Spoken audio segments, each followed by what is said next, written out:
श्री स्वामी समर्थ. स्वामी महाराज तुमच्या मनातील सर्व चांगल्या इच्छा ह्या लवकरात लवकर पूर्ण करोत, एवढीच स्वामींच्या चरणी मी प्रार्थना करते आणि आजच्या या नवीन व्हिडिओला सुरुवात करते.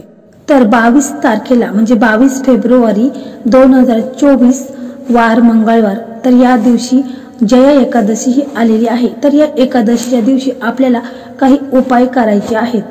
तर आईने आपल्या मुलांसाठी तुळशी मातेला ही वस्तू अर्पण करायची आहे. कारण बघा, आपली मुलं असतात तर ते अभ्यासामध्ये देखील खूप त्यांचं मन लक्ष लागत नाही किंवा ते सतत आजारी राहत असतात. तसेच जर मोठी मुलं असतील तर त्यांच्या जॉबसाठी किंवा त्यांच्या जर आर्थिक समस्या अडचणी असतील तर त्यासाठी आईने हा उपाय आहे तर तो अवश्य करायचा आहे. कारण तुळशी मातेला ही वस्तू अर्पण केल्याने सर्व मनोकामना ह्या पूर्ण होत असतात. 20 फेब्रुवारीला येत आहे ही एकादशी, जया एकादशी. तर पुराणातही या एकादशीचे मोठे महत्त्व सांगितले आहे.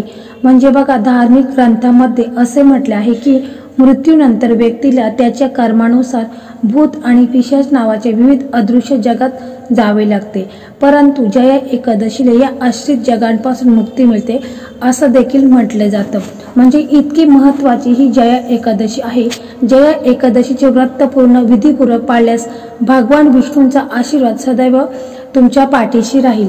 यासोबतच आपल्याकडनं जे काही कळत न कळत जे काही पापे झालेली असतात तर त्याच्यापासून देखील आपल्याला मुक्ती मिळत असते. म्हणून प्रत्येक एकादशीचे व्रत करणे हे खूप आवश्यकता आहे.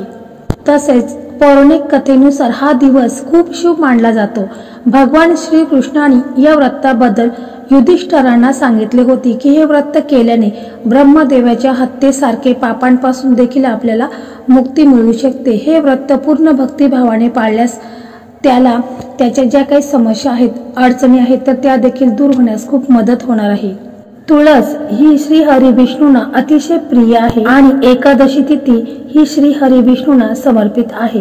आपण या एकादशीच्या दिवशी श्री हरी विष्णूंना तुळशी पत्र हे अर्पण केलं तर आपल्या ज्या काही मनातील इच्छा आहेत तर त्या पूर्ण होण्यास खूप मदत होणार आहे. तेच श्री हरी विष्णूंची पूजा ही तुळशी पात्राशिवाय पूर्ण देखील होत नाही. इतकं महत्व या तुळशीला दिलं जातं. म्हणून आपल्या हिंदू धर्मामध्ये तुळशीचं झाड हे प्रत्येकाच्या घरासमोर असतेच. ज्या घरामध्ये तुळशीची नित्य नेमाने पूजा केली जाते त्या घरामध्ये सदैव लक्ष्मी नांदत असते आणि त्या घरामध्ये जे कुटुंब असतं त्या घरामध्ये कधीही वाईट अडचणी व संकटे हे येत नाहीत. त्याचप्रमाणे पैशाच्या ज्या काही समस्या आहेत तर त्या देखील दूर होतात. इतकी महत्वाची ही तुळस आहे. म्हणून आपल्या हिंदू धर्मामध्ये तुळशीचं झाड हे प्रत्येकाच्या घरासमोर असतेच. म्हणूनच एकादशीच्या दिवशी तुळशीची पूजा करायला विशेष असे महत्व आहे. आणि म्हणूनच आपल्याला एकादशीच्या दिवशी तुळशी मातेसमोर तुळशी मातेला ही वस्तू अर्पण करायची आहे. तर पहा, एकादशीच्या दिवशी तुम्हाला सकाळी लवकर उठायचं आहे. त्याचप्रमाणे आपले नित्यकर्म आटपून घ्यायचे आहे. आपली जी फरशी आहे तर त्या फरशी पुसता वेळेस आपल्याला त्याच्यामध्ये चिमूटभर हळद टाकायची आहे, खडे मीठ टाकायचं आहे आणि गोमूत्र टाकून आपली जी फरशी आहे तर ती स्वच्छ पुसून घ्यायची आहे. त्याच्यानंतर मग तुम्हाला तुमचा जो उंबरठा आहे तर त्याचं देखील तुम्हाला तो देखील तुम्हाला स्वच्छ पुसून घ्यायचा आहे. दरवाजा आहे तो देखील स्वच्छ तुम्हाला पुसून घ्यायचा आहे. ही सर्व तुमची नित्य कर्म आटोपल्यानंतर तुम्हाला अंघोळीच्या पाण्यामध्ये तुम्हाला थोडेसे गंगाजल टाकायचं आहे आणि जमेल तुम्हाला तर तुळशीचे जे काड्या असतात तर ते देखील तुम्हाला थोडीशी काडी असेल तर ती देखील तुमच्या त्या अंघोळीच्या पाण्यामध्ये टाकायची आहे थोडा वेळ आणि मग ती काढून टाकायची आहे आणि मग तुम्हाला अंघोळ वगैरे करून घ्यायचे आहे. अंघोळ झाल्यानंतर मग तुम्हाला सूर्यदेवांना अर्घ्य द्यायचं आहे. त्याच्यानंतर तुम्हाला तुमची देवपूजा करून घ्यायची आहे. कारण एकादशीच्या दिवशी श्री हरी विष्णूंची तुमच्याकडे मूर्ती असेल, फोटो असेल किंवा बालकृष्णाचा फोटो तर मूर्ती तर असतेच, तर मग तुम्हाला तिला अभिषेक करायचा आहे. तसेच त्यांना पिवळी फुले, पिवळी मिठाई ही देखील अर्पण करायची आहे. तुपाचा दिवा लावायचा आहे, अगरबत्ती लावायची आहे, धूप दीप दाखवायचे आहे आणि तुम्हाला तिथे बसून तुम्हाला श्री हरी विष्णूंचं मनामध्ये स्मरण करायचं आहे आणि ओम नमो भगवते वासुदेवाय नमः हा मंत्र देखील तुम्हाला तिथे बसून 11 वेळा म्हणायचा आहे. त्याच्यानंतर तुम्हाला तुमचा जो उंबरठा आहे तर उंबरठ्याची देखील तिथे तुम्हाला पूजा करायची आहे. तिथे देखील हळद कुंकू अक्षता अर्पण करायचे आहेत. उंबऱ्याच्या दोन्ही साईडला तुम्हाला फुलं ठेवायची आहेत आणि दोन्ही साईडला स्वस्तिक चिन्ह तुम्हाला काढायचे आहे. तर ही सर्व तुमची कामे झाल्यानंतर मग तुम्हाला तुळशी मातेसमोर तुम्हाला जायचं आहे आणि तिथे गेल्यानंतर मग तुम्हाला चिमूटभर हळद घ्यायची आहे आणि ती चिमूटभर हळद आहे तर ती तुम्हाला तुळशी मातेच्या एकदम मुळाच्या तिथे तुम्हाला ती चिमूटभर हळद सोडायची आहे। कारण एकादशीच्या दिवशी आपण तुळशी मातेला स्पर्श करत नाही किंवा जल देखील अर्पण करत नाही, परंतु तुम्हाला ही हळद आहे तर ती अलगद अशी तुळशी मातेच्या मुळांवरती सोडायची आहे आणि मग तुम्हाला मनामध्ये प्रार्थना करायची आहे।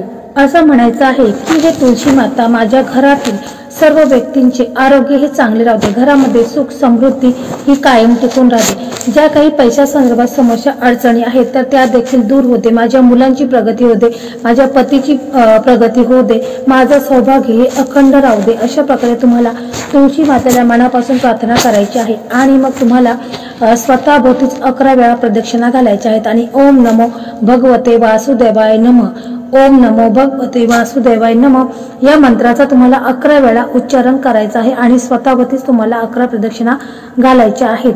कारण बघा, तुळशी मातेसमोर वृंदावनासमोर आपण प्रदक्षिणा घातल्या असत्या, परंतु एकादशी असल्यामुळे आपल्याला त्या प्रदक्षिणा देखील घालायच्या नाहीत, म्हणून स्वतःभोवतीच आपण प्रदक्षिणा या घालायच्या आहेत। मग हे सर्व झाल्यानंतर तुम्हाला संध्याकाळी तिन्ही संजेच्या वेळेस तुम्हाला काय करायचं आहे की एक प्लेट घ्यायची आहे, त्या प्लेटमध्ये तुम्हाला अखंड तांदूळ घ्यायचे आहेत आणि मग एक दिवा घ्यायचा आहे, तो दिवा आहे तर तो तुम्हाला त्या तांदळावरती ठेवायचा आहे।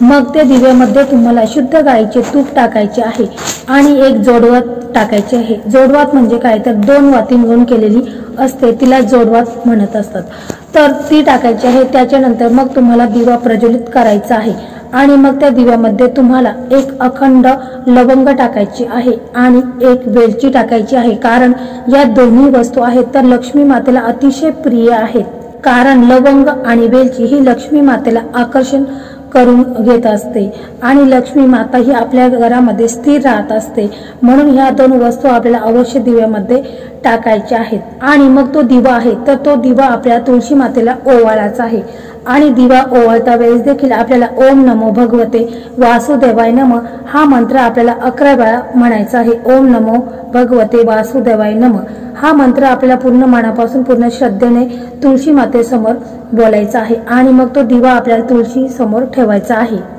आणि मग तुमच्या मनामध्ये जी इच्छा आहे, जी मनोकामना आहे तर ती तुम्हाला मनापासून तुळशी मातेसमोर बोलायची आहे। असं म्हणायचं आहे की माझ्या मुलांची प्रगती होऊ दे, त्यांचं अभ्यासामध्ये जे काही त्यांना अडचणी समस्या येत आहेत तर त्या दूर होऊ दे, त्यांचं आरोग्य चांगलं राहू द्या, तसेच त्यांचा व्यवसाय देखील व्यवस्थित चालू द्या, ते जॉब करत असेल तर जॉबमध्ये काही प्रॉब्लेम असेल तर ते देखील दूर होऊ द्या, त्यांचे जे काही आर्थिक समस्या अडचणी आहेत तर त्या दूर होऊ द्या। अशा प्रकारे तुम्हाला मनापासून तुळशी मातेला ही प्रार्थना करायची आहे। तर पहा, हे तांदूळ आहेत तर हे तांदूळ देखील लक्ष्मी मातेला अतिशय प्रिय आहेत आणि लवंग आणि वेलची तर ह्या देखील लक्ष्मी मातेला अतिशय प्रिय आहेत। यामुळे लक्ष्मी माता ही आपल्या घरामध्ये स्थिर राहील आणि आपल्या घरामध्ये जी काही पैशाची चणचण आहे, पैशाची जी काही कमतरता आहे तर ती दूर होईल आणि आपल्याला धनलाभ देखील होऊ शकतो, लक्ष्मीची कृपा देखील आपल्यावर राहील। तर हा उपाय आपल्याला तिन्ही सांजेच्या वेळेसच करायचा आहे आणि मग दुसऱ्या दिवशी जो दिवा आहे तर तो तिथून काढायचा आहे, स्वच्छ धुवून पुसून ठेवायचा आहे आणि जे तांदूळ आहेत तर ते तांदूळ तुम्ही पक्ष्यांना खाऊ घालायचं आहे।